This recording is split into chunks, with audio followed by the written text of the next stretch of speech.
I painted this rose many times before, and this is by painting directly with the brush. I'm going to use a large flat, small flat somewhere in my, not this one but similar, I'll find it, and a Chinese brush, which is very good for the foliage, for the leaves and some of the stems. It gives me very good squiggly lines. And I'm going to use a Arch 300 GSM watercolor paper.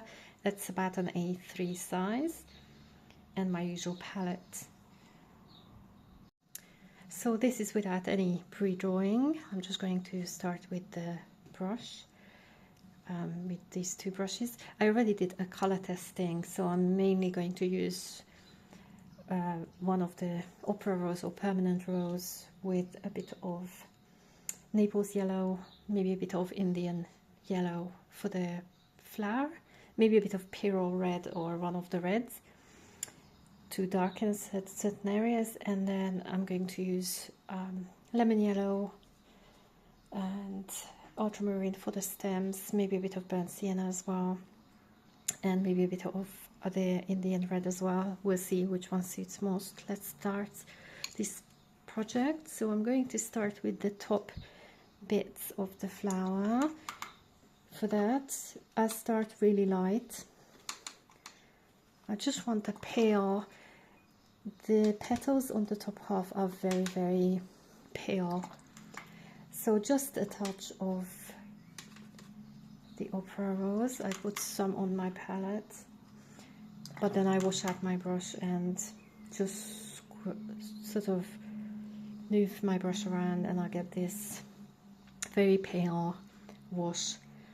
So let's start. So we have some petals here on the top, and the edges of these petals are highlighted, so they are in the sun, they are white. So I'm going to leave white bits between the different layers. We will still drop in some, I can drop in now a little bit more pink into this, and so I can do this quite freely. This is not a passport picture, this is just a rose. As long as it looks like a rose, it will be good. So we have this bit here. As I go down, maybe I switch already to the larger brush and a bit more paint, still the same light mix, and then I can see the one of the petals, it has an edge here somewhere, sort of like this, and there's a petal here, and then there's another petal. So this petal underneath, maybe there's a bit more, we can see some other layers, and then there's one petal here, and then this bit underneath. So I can use a bit more permanent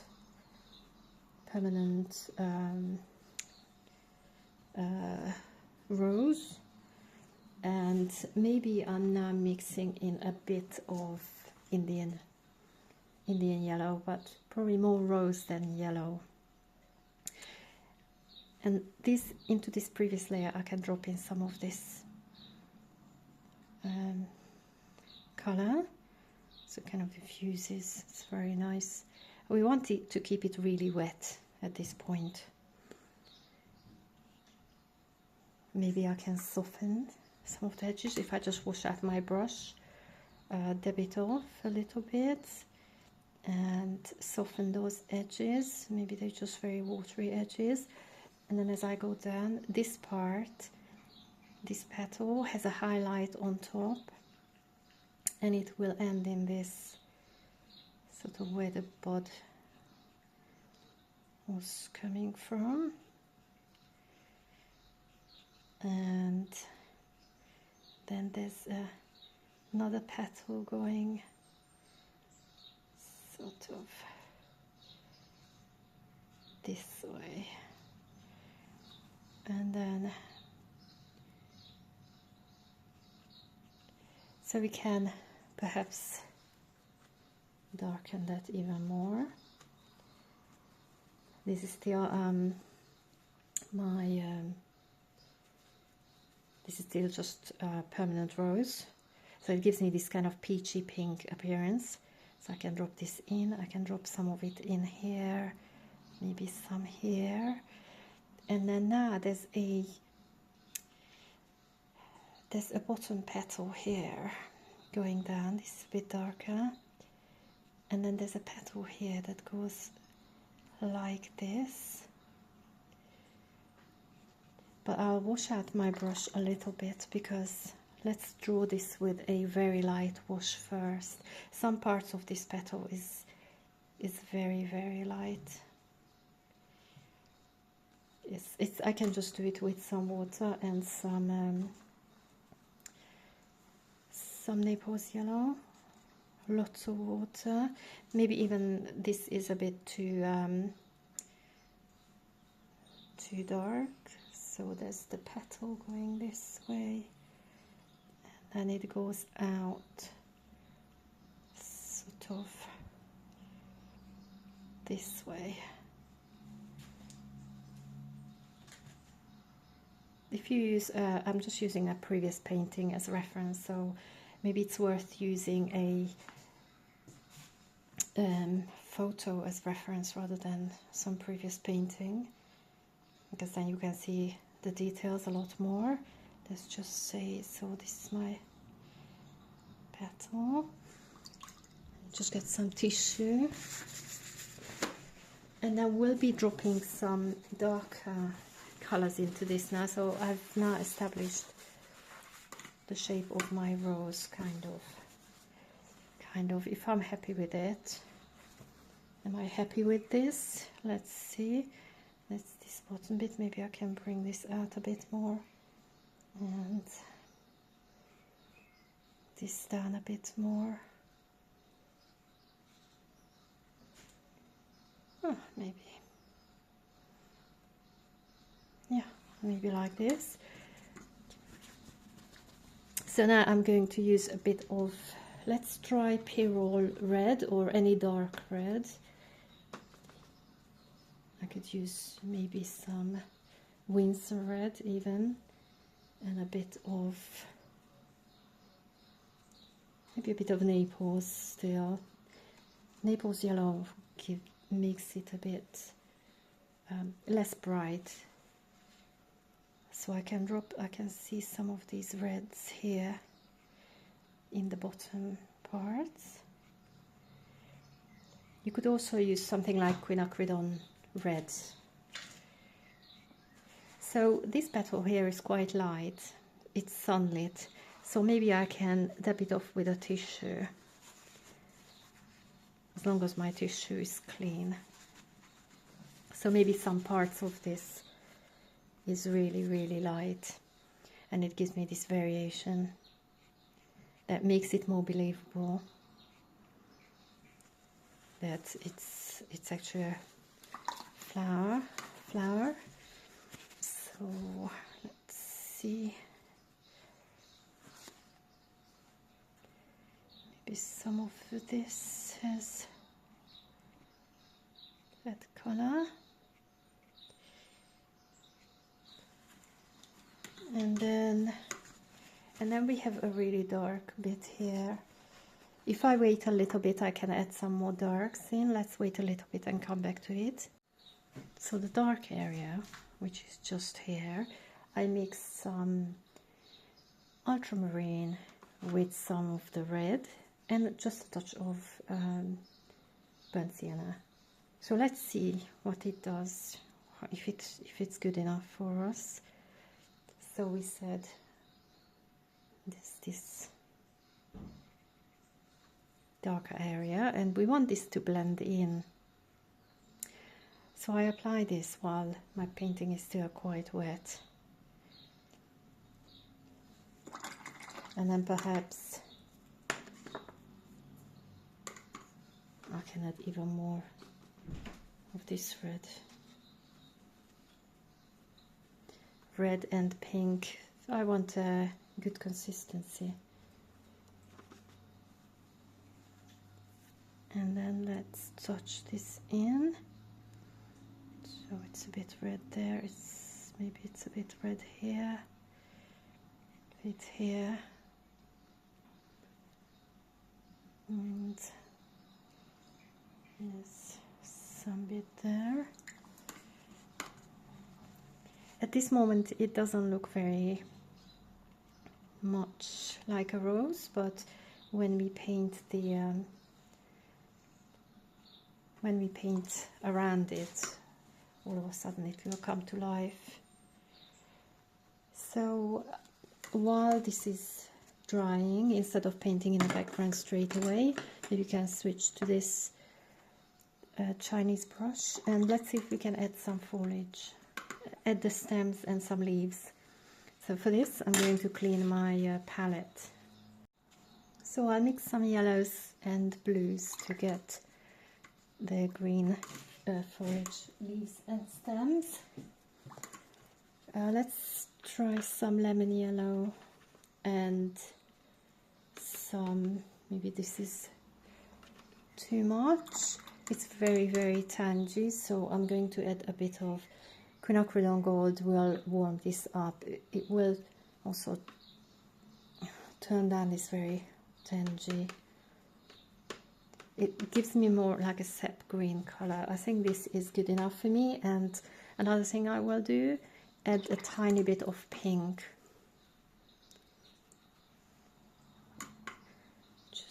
I'm gonna put a bit of pink here, which I'm just going to touch this in as I go along, because I can see some pinkish bits. So let's start with the stem. When I do the stem, when I draw this stem in, I don't touch my flower because it's still wet. So I'll leave a little bit white there, and then I just pull it down. And then maybe there's another little bud here, so let's do a bud. And now a few leaves. Maybe this bud has some leaves here.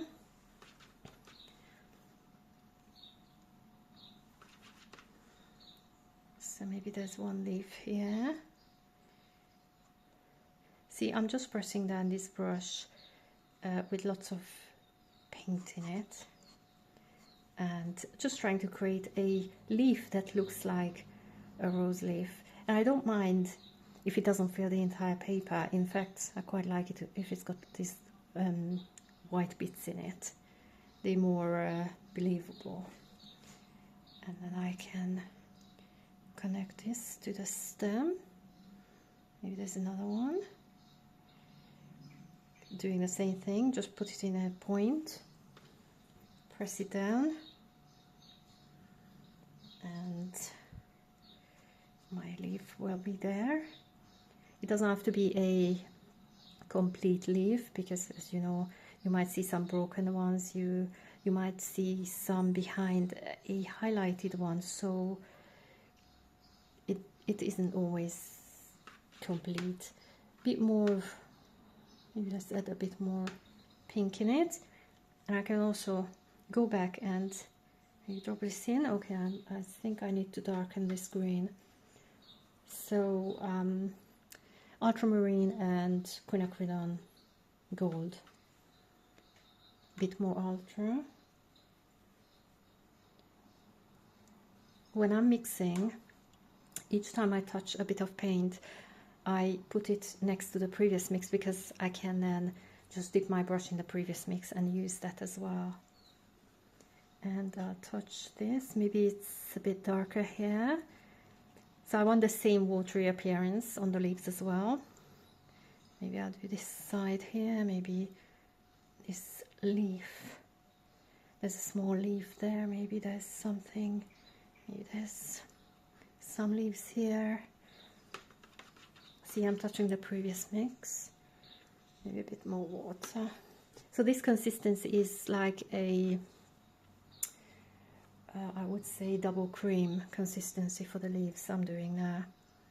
And then when we add the background, it will bring all of these things out more. These Chinese brushes are really good for leaves. And it's very important, this paper has a slight texture. So this is why texture is very important so that the paper has some sort of texture, because then the brush can get caught in these little areas, and it gives a much more believable appearance.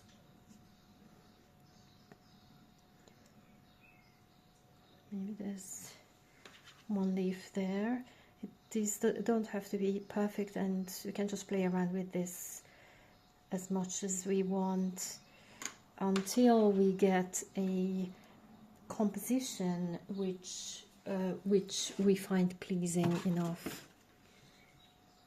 So maybe there's another leaf somewhere here in the distance. Maybe this belongs to another plant. There's something here hanging, and there's one here. So let's try to make them all different looking. Some might be more, some might be darker. We can still darken this once we hit the background.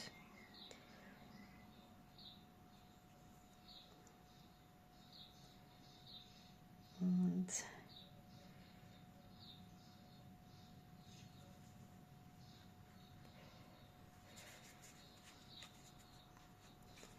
I don't know at what point it will be. I think so. So we said we add a little bud. Now I'm going to let's just see my reference. It's not a very good reference, but so with a very light green, same consistency as before, I'm going to add this bit. There's one of these bits. This is going to be a rosebud, which hasn't fully opened yet. Maybe another bit, and it's got this little thing at the bottom, and then the stem. My hands are not very steady. Maybe I can make this a bit more green. And then now, with the same mix we did before, let's start with a light mix, the Naples yellow and opera rose. I can just touch this, preferably leaving some white area there where the greens are, because I don't want this to run into the greens. It will slightly, but it doesn't matter if it does a little bit, but not too much. And now that I marked out where this bud is, I can add a bit more pink, a bit darker here, maybe a bit of red, just like we did with the rose as well. A bit of red and Naples. Let's see what happens. And maybe this side is darker. So yes, that's our bud. And then now we wait for this to dry before we add the background, but we could leave it at this stage as well. But when we add the background, this part of the flower will really come forward. Also, another thing we can do before this all dries, we can just dip the brush in water and spatter a little bit all over. You can do it all over the flower. Can you see the pattern it creates? And also on the leaves, it will create some texture. So I'm trying this to see what happens. Quite like this on the flowers. So let's wait for this to dry now, and then we can paint in the background. So back to our rose. This is what it looks like.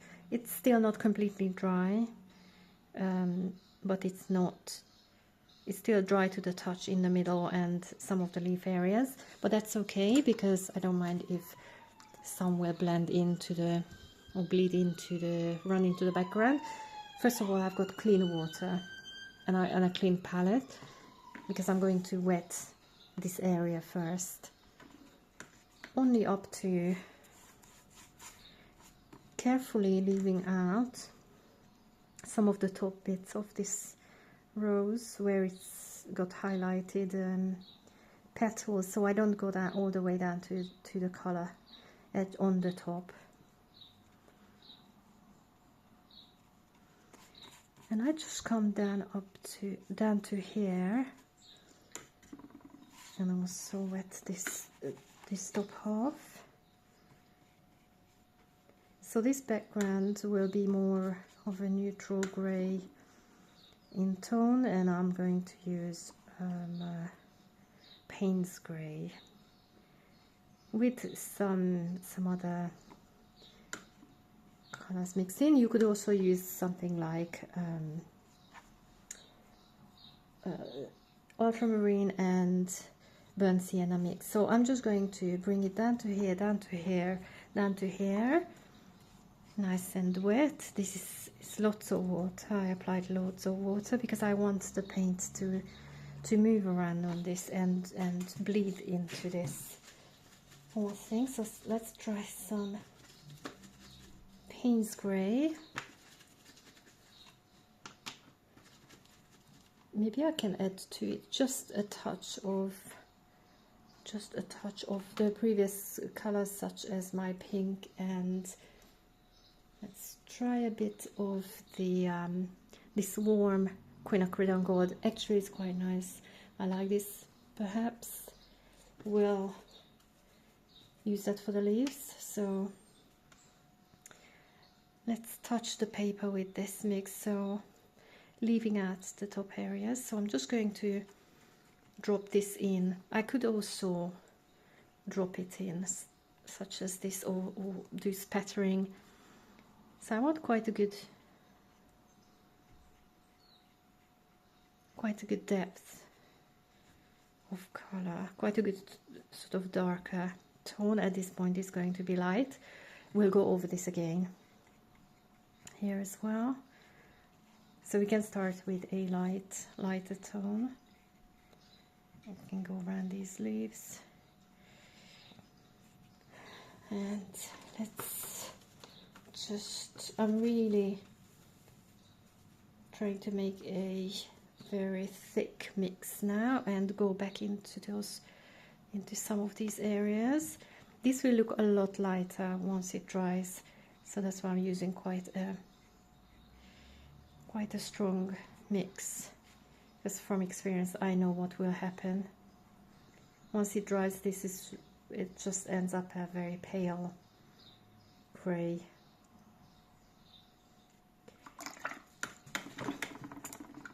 So I can move these bits of paint around with my brush. I can still drop in some water if I want to. Maybe at a later stage I can drop in some colors if I want to. Let's drop in some pinks. Maybe I can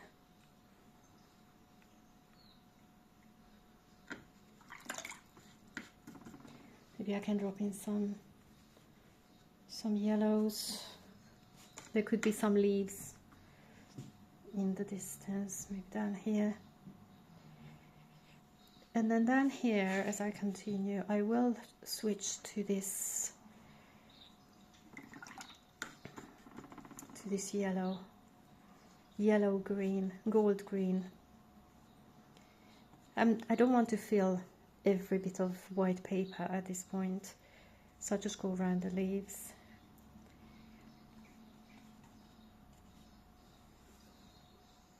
We will still add some darks, maybe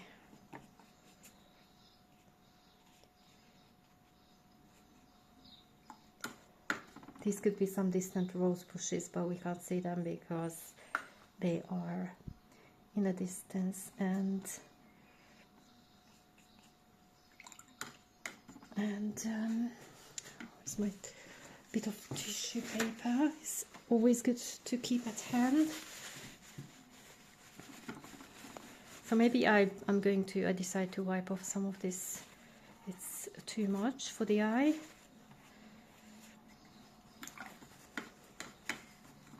And touch it a bit more darks.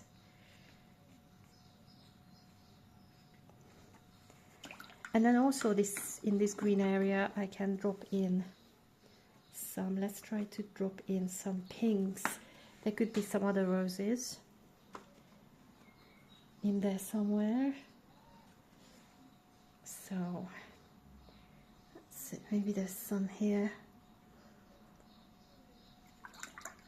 And we just let this one into the previous wash. So this will give us an interesting effect. So I'll continue with this. I can just use water from the brush to go around.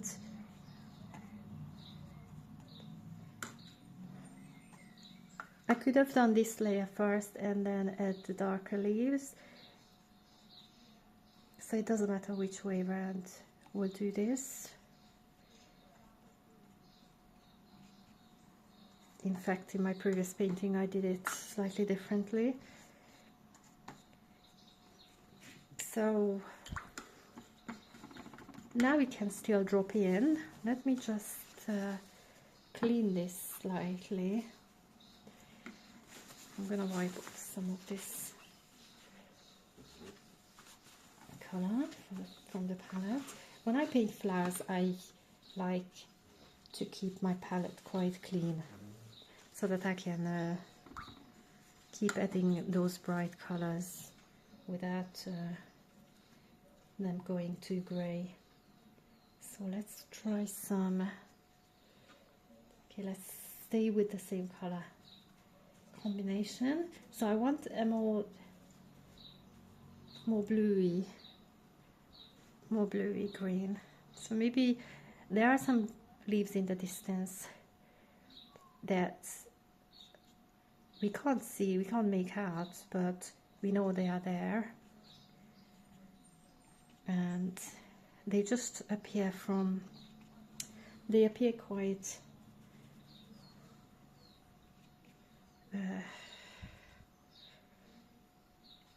sort of not clearly defined from behind this rose bush. So that's that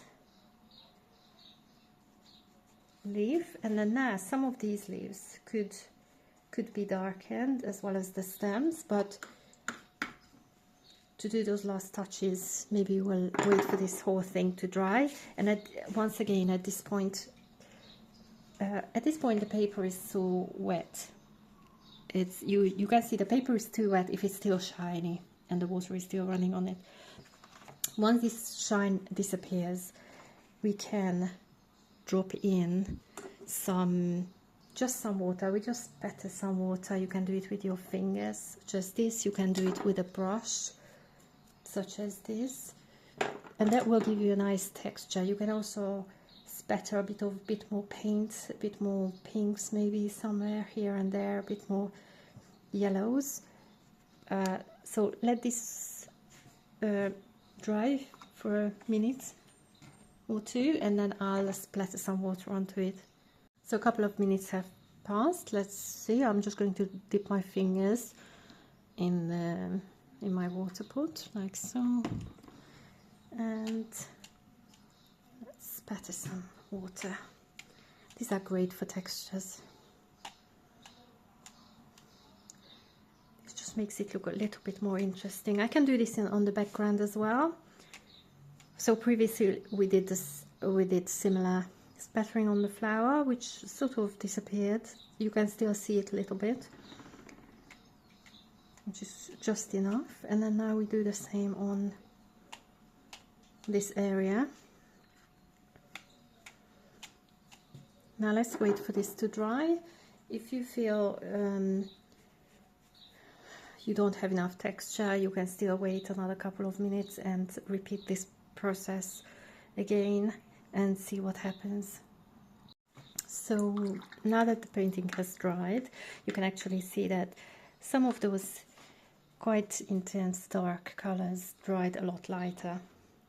But I don't want anything too dark or too definite in the background, because I want it quite muted and bring forward this flower. On the other hand, this rose is now a little bit wishy-washy, so maybe we can add some more dark bits as well as some dark bits to the stems. So let's start with maybe the stems and mix I'm going to use same mixes as before, ultramarine and quinacridone, and maybe a touch of pink. Any pink, you can add any pink really, and the pink will darken this mix. Maybe a bit more blue. And now I have quite a dark, which I want a dull kind of dark mix, which this is. And then I can just touch some areas of this. Maybe I can see some of the veins in this, so I can touch those in. Not all of them, just a few. Maybe this stem is darker. Maybe this stem is a lot darker. I can use a dry brush. And maybe this one is slightly darker. And then I can add this dark to maybe this side of the leaf is in the shadow more, a bit more veins. Maybe this bit is darker. So I want a variation of darks and lights, so it looks like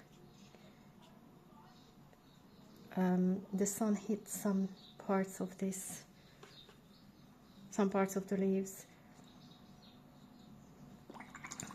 And then maybe let's just darken that stem.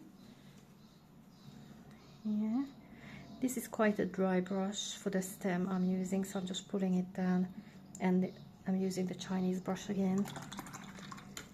So I'm going to switch to maybe this large flat, and maybe let's add some more color to this flower, because it seemed to have faded quite a bit. So just clean an area of my palette. My water isn't clean, but it's okay, because this is going to be a darker shade, and which means maybe a bit of this. Maybe we darken it a bit, and perhaps some areas are more definite. So also this middle bit could be a bit more definite. Maybe some of that.